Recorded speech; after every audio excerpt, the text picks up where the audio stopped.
taking a deep plunge into something, well, fundamental about American government, but which has changed dramatically right before our eyes: how the U.S. selects its Supreme Court justices. Yeah, it's a huge topic. And we've been digging into a fascinating body of work for this dive, anchored by a book called Making the Supreme Court: The Politics of Appointments, 1930-2020. That's our launching point, really. Our goal for you today is to, cut through the noise and pull out the most essential knowledge, the surprising insights from this detailed research. Exactly. We're talking about a revolutionary transformation over the last 90 years, not just who gets picked, but how they get picked, and the political forces making it all happen. And what this profound shift means for the court's role and, well, the state of American politics right now.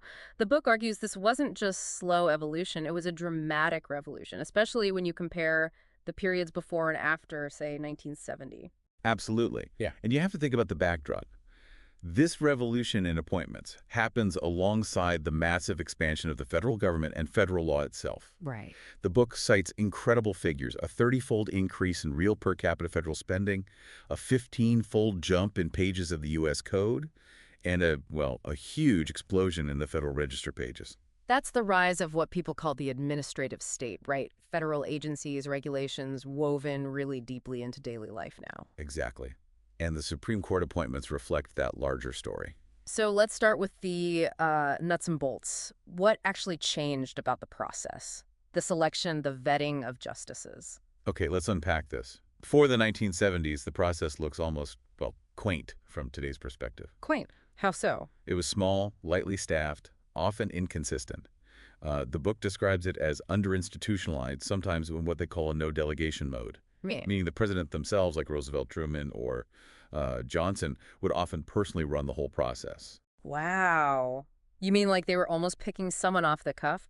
That's wild to think about compared to the intense process today. It really is. But then came this fundamental shift.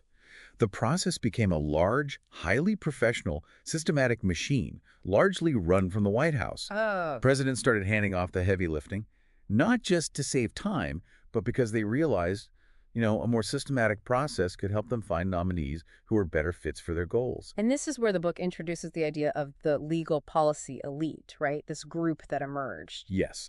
The rise of these super politicized lawyers, often within the administration, who were capable of doing this incredibly meticulous review. Meticulous-like. Like diving deep into every judicial opinion, every memo, every speech, tax records, everything. Huh. Their primary job might be figuring out the administration's legal strategy overall, but their existence made it possible for presidents to delegate this intense vetting burden. So the no-delegation era kind of faded. It gave way to things like external delegation, where the search and vetting were handed off to an outside group, often the Attorney General or the DOJ, like Eisenhower did.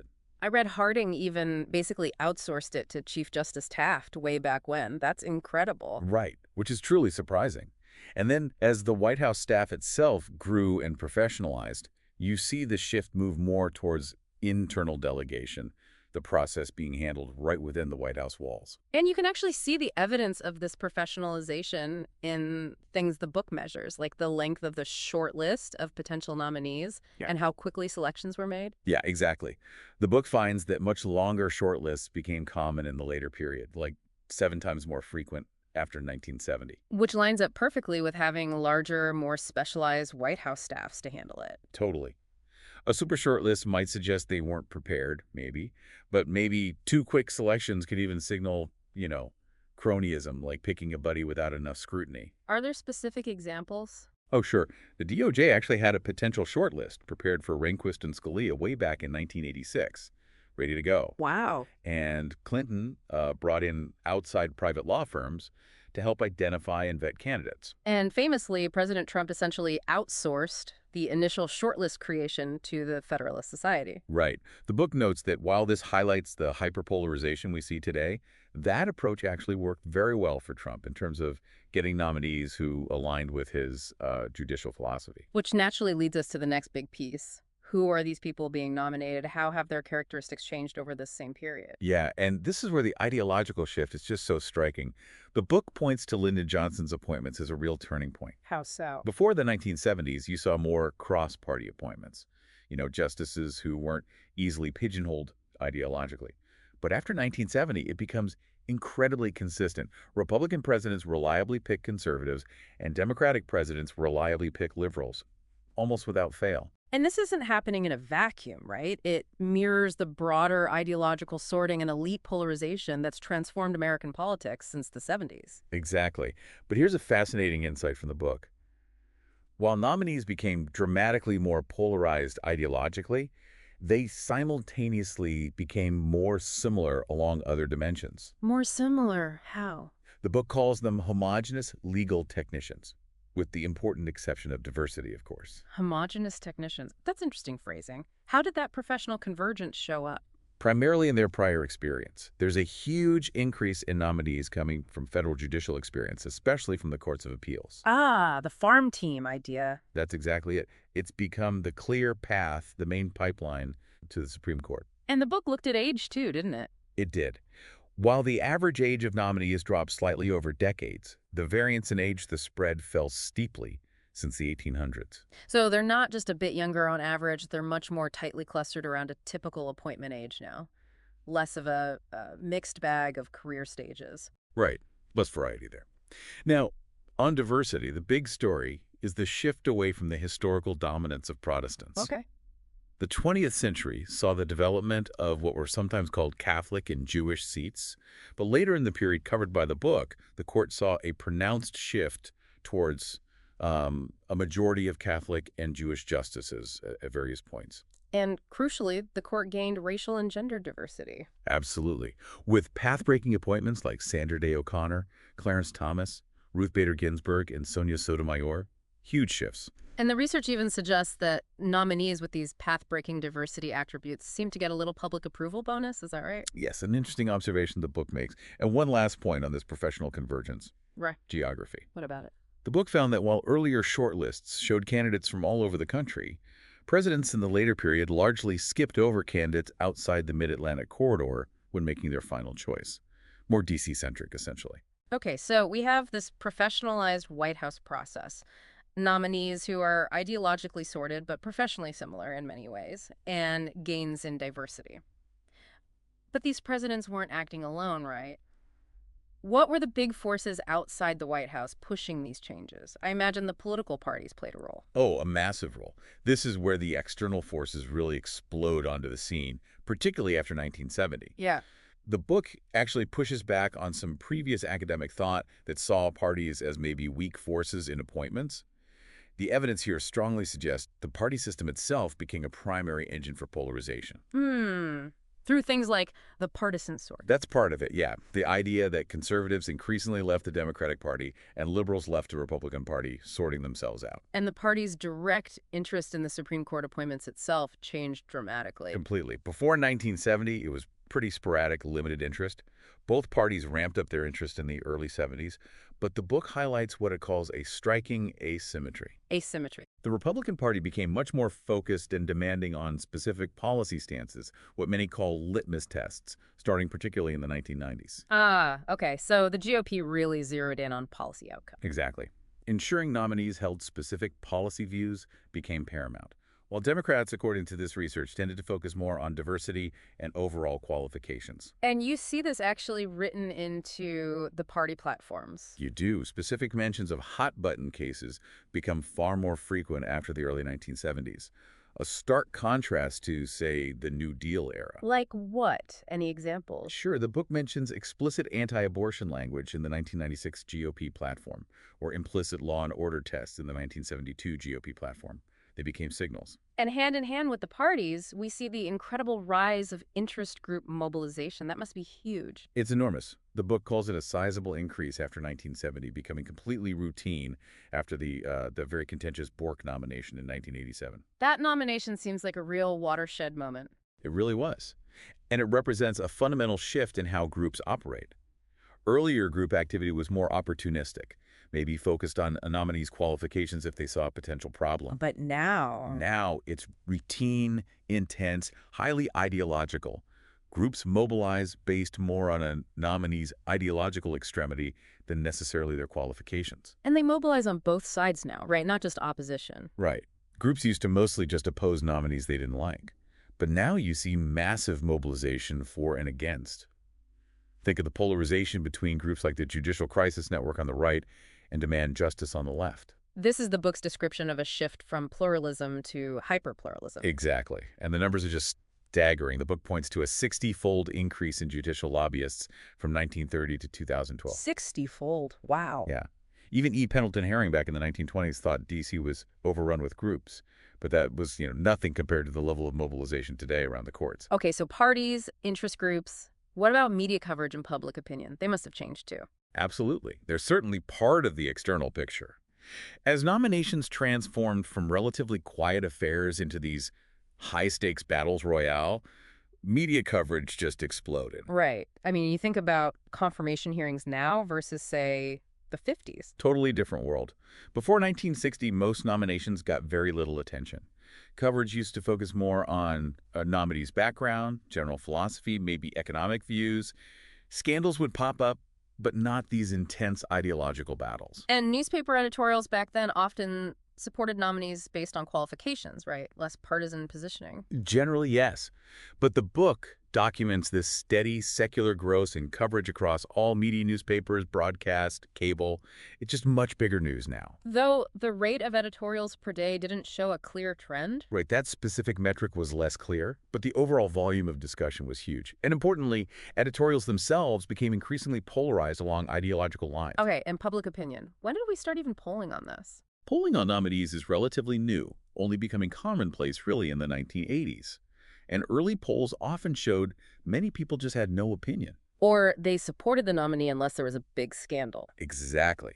The dramatic change, the key insight here, is the sharp partisan polarization in the 21st century.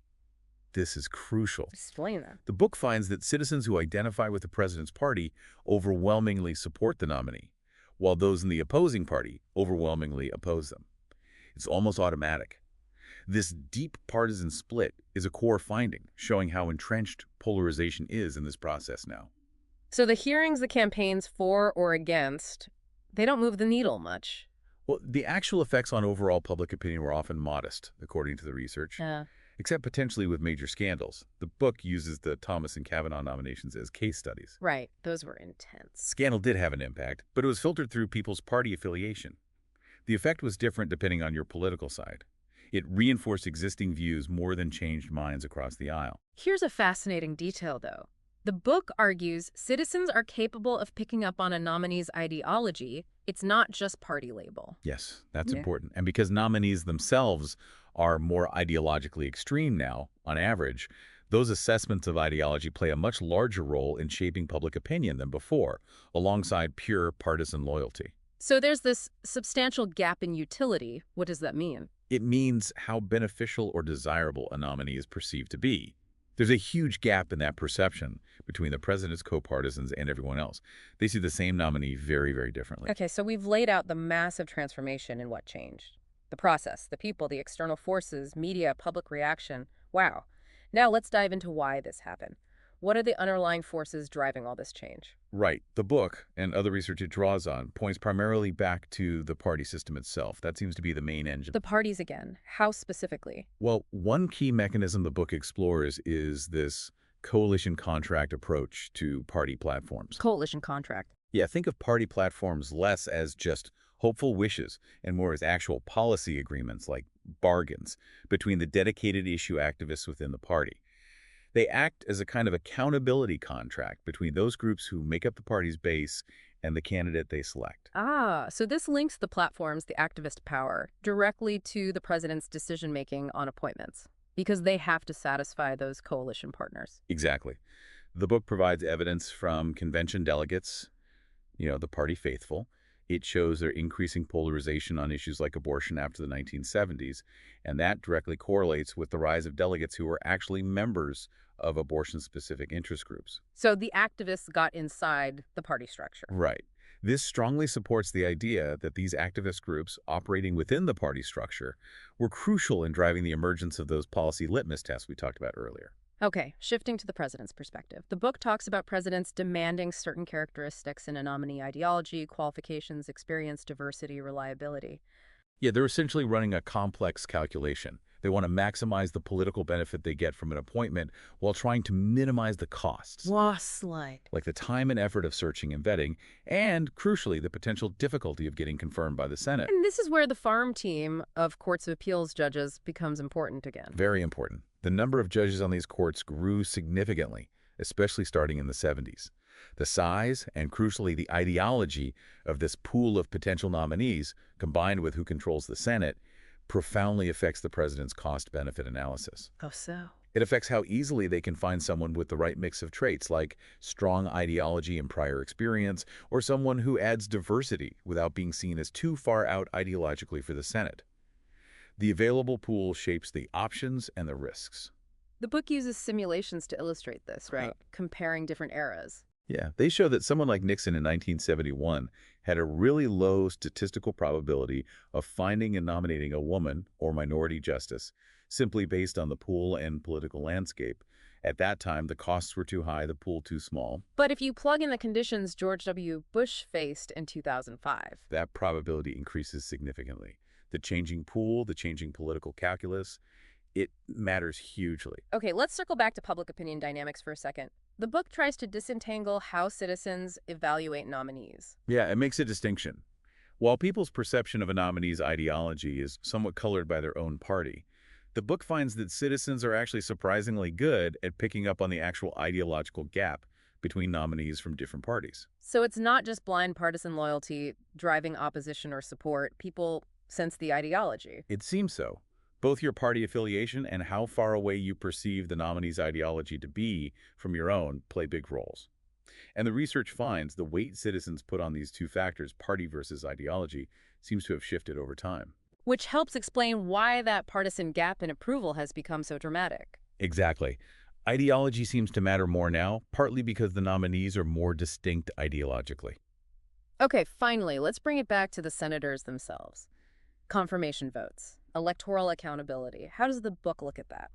It looks at this through the lens of agency theory, basically. Think of senators as employees and citizens as the bosses trying to hold them accountable through elections. Which is hard to study, right? Do voters even know how their senator voted on a specific nomination? It is tricky, but the book leverages studies of the Thomas, Sotomayor, and Kagan nominations where they actually polled voters. They asked if people remembered how their senator voted and how they felt about their senator afterward. And what did they find? A key finding was that politically engaged citizens were much more likely to correctly recall how their senator voted. Engagement matters for accountability. Makes sense. But here's the crucial part for understanding Senate behavior in polarized times. Right.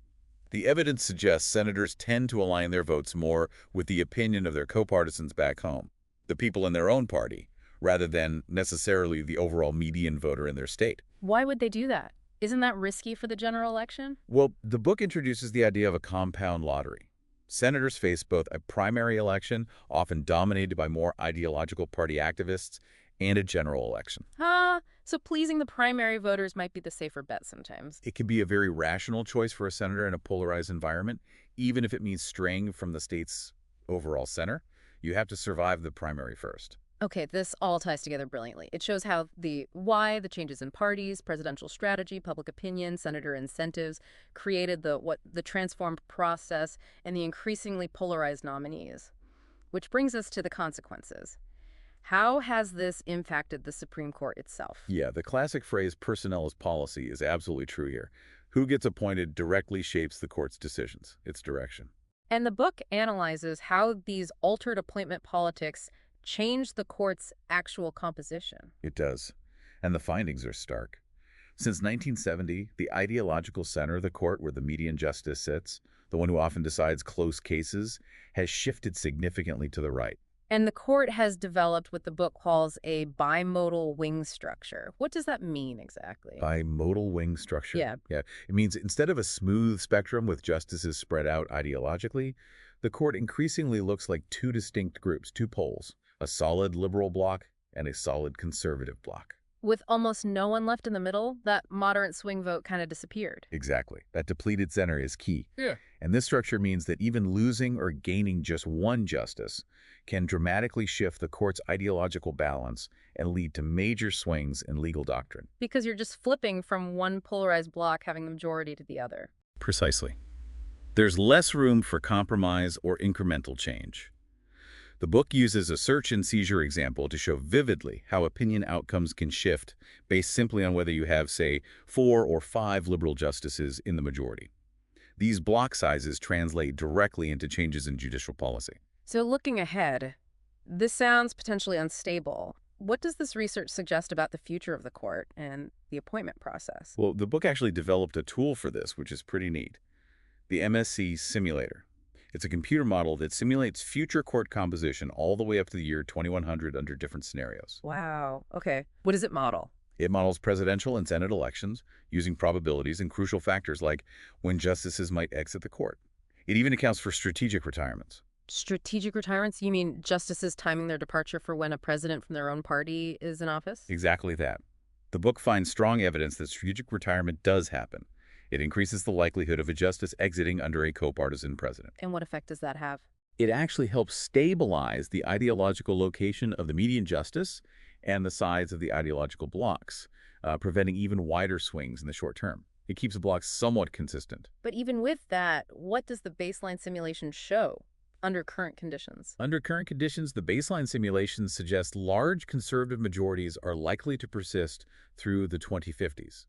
The long-run equilibrium might eventually look like roughly 4 liberals, 4 conservatives, and maybe 1 moderate, but importantly, it still maintains that bimodal polarized structure. So the polarization itself seems locked in. Based on these simulations, yes. The 2016 election outcomes and subsequent appointments really exacerbated this shift towards a durable conservative majority, at least for the medium term. This inevitably leads to discussions about potential reforms, like term limits. The book explores this, right? It does. They note that term limits are actually very common in state courts and many other countries. And they question whether the historical justifications for life tenure from 1789 still hold up, given the court's immense power today and the fact that justices serve for so much longer now due to increased life expectancies. So what would term limits, say 18-year terms or maybe even 9-year terms, actually do according to the simulations? Okay, so they would significantly increase turnover, more regular appointments, and on average over time, that would likely lead to courts that are more balanced in terms of the raw number of liberal and conservative justices appointed by presidents of different parties. So more representative of election outcomes over the long haul. Potentially, yes. But, and this is key, the book's simulations suggest that at any given moment, the court would still likely display that bimodal wing structure, because presidents would probably continue appointing reliable ideologues who fall clearly into one block or the other. They wouldn't suddenly start picking moderates just because terms are shorter. So term limits increase democratic responsiveness and the predictability of appointments, but might not eliminate the ideological polarization of the justices themselves. Interesting. The book frames the whole reform debate around this trade-off, right? Balancing democratic responsiveness and judicial independence. Exactly. There's this idea of an optimal level of turnover. You don't want it too high, maybe, but maybe not too low either, like life tenure potentially is now. What are the risks of high turnover? Well, high turnover could come at a cost. It might reduce the legal system's commitment power, its ability to set stable, long-term legal precedents that people and businesses can rely on. You could get a constitutional yo-yo, where doctrine swings wildly back and forth with each new appointment. Which undermines stability and predictability. Right. And given that the court already consists of these two polarized blocks, the book cites work by Bailey and Spitzer arguing that even small membership changes now already lead to major swings, arguably creating that instability already, even with life tenure. So life tenure sits way over on the maximum independence side of the spectrum. Pretty much. Term limits reduce that independence, but increase responsiveness and regularity. Evaluating these reforms really requires you, the listener, to probe your own values about this trade-off. Where do you think the optimal balance lies? And how might factors like, say, rapid technological progress or the need for long-term legal stability shift where that point should be? finally, and this sounds pretty stark, the book raises the potential for outright confrontation between the court and the elected branches. Yeah, it does draw historical parallels. Think Lincoln versus Chief Justice Taney over slavery, or FDR versus Chief Justice Hughes over the New Deal. What happens in those situations? Well, the argument is that in a democracy, the will of the people, expressed through elected representatives, is ultimately a very powerful force. The book argues that a stubborn, odd-man-out court that finds itself in strong, persistent opposition to the elected branches faces potentially devastating results. Devastating how? That could mean Congress using its constitutional power to manipulate the court's size or its jurisdiction, what cases it can hear, or simply a dramatic plummeting of the court's public regard, undermining its legitimacy and effectiveness. And the book sees this kind of confrontation as a plausible outcome if the current polarization continues and the court consistently clashes with the elected government. It suggests it's a likely outcome, yes. They point to modern parallels in other polarized areas of government. Look at the appointment holdups at agencies like the FEC or the NLRB. Vacancies are used as political tools, sometimes rendering the agencies unable to function effectively. This is the brutal partisan logic the book discusses. That's the phrase they use. And it argues this logic could easily extend all the way to the Supreme Court, especially under divided government. It makes scenarios like a perpetual garland, a long vacancy, simply because the Senate prefers an empty seat to confirming the opposition president's nominee, seem entirely plausible given extreme polarization. It's a really powerful warning, isn't it, about how fragile an institution designed for independence might be when confronted with the realities of modern hyperpartisanship. Indeed. It's a sobering thought. Okay, so let's try to bring this all together. The core takeaway from this deep dive seems crystal clear. The process of appointing Supreme Court justices has been fundamentally reshaped since the mid-20th century. It's not your grandfather's appointment process anymore. Not at all. And it's been driven by escalating partisan polarization, the rise of intensely ideological interest groups, and a strategic shift in how presidents find, vet, and select nominees. And the direct result is a Supreme Court composition that is dramatically more ideologically polarized with that depleted center and those strong ideological blocks we discussed. Yeah, this deep dive really highlights how the appointment process isn't just some isolated procedural corner of Washington. It serves as a dynamic laboratory, really, where you can observe broader, critical trends playing out in American politics today. Like elite polarization, the power of hyperpluralism, the challenges posed by divided government. It's all there. And as the book concludes, the intense conflict we see around appointments isn't likely to disappear anytime soon. The stakes are simply too high, the court is incredibly powerful, political elites remain deeply polarized, and there's really no path back to the less contentious ways of the past. It seems structural now. Presidents are almost certainly going to continue prioritizing the selection of ideologically committed nominees, which will, in turn, keep the court polarized. So here's something for you, our listener, to think about as you consider all of this. What does it truly mean for the country when an institution designed fundamentally for independence faces the relentless pressure of modern hyperpartisanship? And how does that brutal partisan logic we talked about potentially undermine not just the appointment process itself, but the stability and the very legitimacy of the highest court in the land? It's a profound question to grapple with, and one with very real-world consequences. Absolutely. Thank you for joining us for this deep dive into the revolutionary changes in Supreme Court appointments. We hope this exploration has given you a clearer picture of why this process looks the way it does today and what that might mean for the future.